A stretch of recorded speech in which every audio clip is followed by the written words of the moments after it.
it's Allie Renee, and I'm back, and I'm better. I feel like my camera's dirty. Okay, so today I'm talking about being modest in all areas of your life.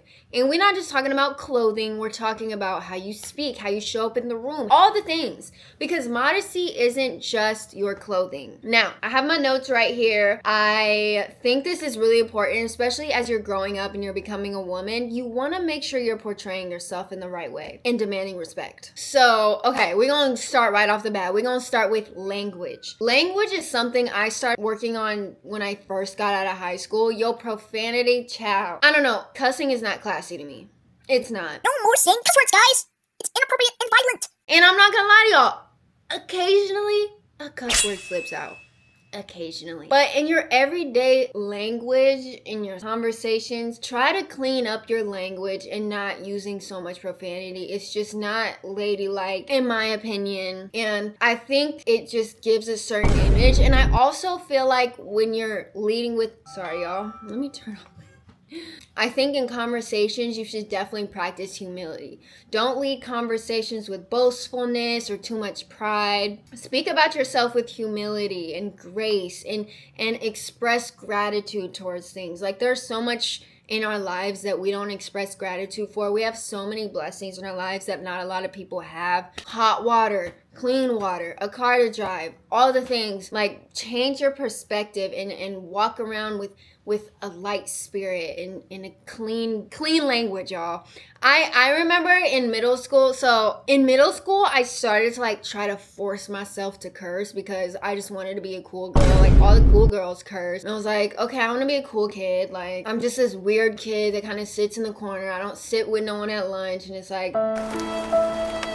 I'm gonna start cussing. Like, I did everything I could to try to fit in, y'all, like, since elementary school. And I think that's a universal thing with kids. Like, we just want to fit in so bad that we'll change our personality. So one of my things was I'm gonna start listening to rap music. I forced myself to learn all these rap songs and try to like it so bad. And then I also tried to start cursing. And it was just so awkward when I would cuss. Like, it just, like, you know how some people just cuss good? Like, oh, you cuss good. I was not one of them people. Like, it just sounded awkward. It sounded so forced. And I would add so many cuss words in one sentence. Like, it was just bad. But then it became a habit and I started just cussing regularly all throughout high school. And then towards the end of high school, I was like, I'm gonna start cleaning up my language. Like, and it took a long time to like completely clean it out of my language, but I can say now I really don't cuss, like barely ever. Next is avoiding comparisons. Whether you're comparing yourself to somebody's looks, their career, their life, their relationship, that person's life is none of your business. Y'all, comparison is the thief of joy. If you keep comparing yourself and thinking that that's gonna help you somehow, it's not. Oh, she got it easier than I did. Oh, she looks better. This is your life. Stop worrying about them. That's not cutesy. It's not classy. It's not modest. Leave that life be and work on yourself. Become the best version of yourself. The best version of you is gonna look different than her being the best version of herself. So stop comparing. This is about your life. Are you better than who you were yesterday? Great. That's all that matters. Next, y'all, this is a big one. I feel like this video is gonna get some different opinions on it, but this is just my opinion. I think you should be open to having a more graceful social media presence. Now, I know some girls who are like one way in person and a complete different way on Instagram, on social media. And it's like the type of content they make, it's very much objectifying. And it's hard because it's like everyone deserves respect, no matter what. Everyone deserves respect. But that person who's portraying themselves a certain way, that's gonna get that attention. And it's like, you have to understand with social media, yes, you will get quicker, faster, more attention if you post your titties, your vagina, doing little split videos where you do a split on the wall or something. All those videos are shaking your butt a little bit. Wiggle, wiggle, wiggle. Wiggle, wiggle.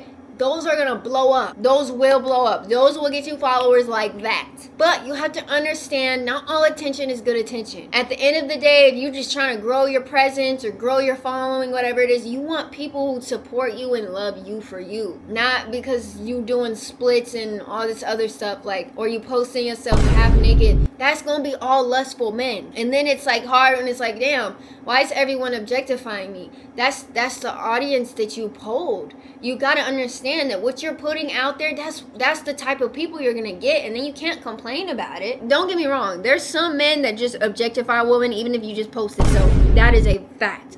But if you're visibly showing what we know men are gonna put all their attention towards in a lustful way, that's when you gotta be more graceful about that, and maybe make your social media somewhere where it's adding impact, or maybe just showing memories, or just, you know, you're feeling cute, whatever it is. But just be careful with what you're posting and the message that it's portraying. Next is being open to constructive criticism. So being open to constructive criticism is a very big sign of emotional intelligence. It's a sign of maturity. It's a sign of all those things, just because you're not looking at it as an attack or something to defend. Sometimes we need constructive criticism because we aren't always aware of our flaws or where we could be better or what we could do to be better at something. Now, you have to understand and be able to discern when it's coming from a place of love or a place from destructiveness. So understand when someone's really just loving you and wants you to be in a better place. That's great. But being able to take constructive criticism is a huge skill to learn when you're growing up and you want to be the best version of yourself. Next is learning emotional intelligence, getting better with it, because there's a difference. There's IQ and there's EQ. IQ is like your ability to learn, your quickness, your ability to understand things quick enough. Like, one person can look at a math formula and get it done right away, and one is going to take them a couple times of studying it and remembering it and practicing before they get it. This person has higher EQ, this person has IQ. But that is kind of hard to change. But on the other hand is EQ. EQ is your emotional intelligence. That is something you can get better at over time. You can learn better tactics, better skills. That comes down to being able to communicate better, being able to understand your emotions, being able to cope with your emotions, how to react better, how to react softer. All those things comes with emotional intelligence. You can read books on it. There's a book called Emotional Intelligence Hacks. You can get therapy to get help with it. You can just look online on different hacks on how to work on my emotional intelligence and just practice those over time. Next is practicing empathy and learning how to listen, because there's other people in your life that matter, and you're not the only person in this life, and you want to show that you care for people. You want to show that you're there for them and you can listen. Not all the time do people want you to defend or to compare your problem to their problem. They just want you to listen and want you to understand.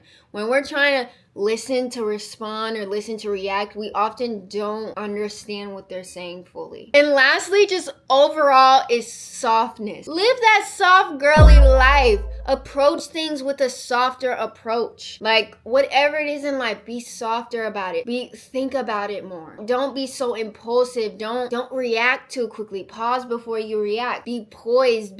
Just don't do things aggressively. That's one of the things I'm working on personally. Even just how I handle things or how I clean, I can get really aggressive. Like, just be more soft. Soft in how you speak. Soft in how you react. Soft in how you clean. Soft in how you do all things. And that is how I think a woman could be more modest in all areas of her life, which I think is very important. But again, this is all my personal opinion. This isn't facts. This isn't written on a law. This is my personal opinion. But I love y'all. This was a recommended video by someone, so thank you for recommending this video. But I love y'all so much. Make sure you check out all my other pages.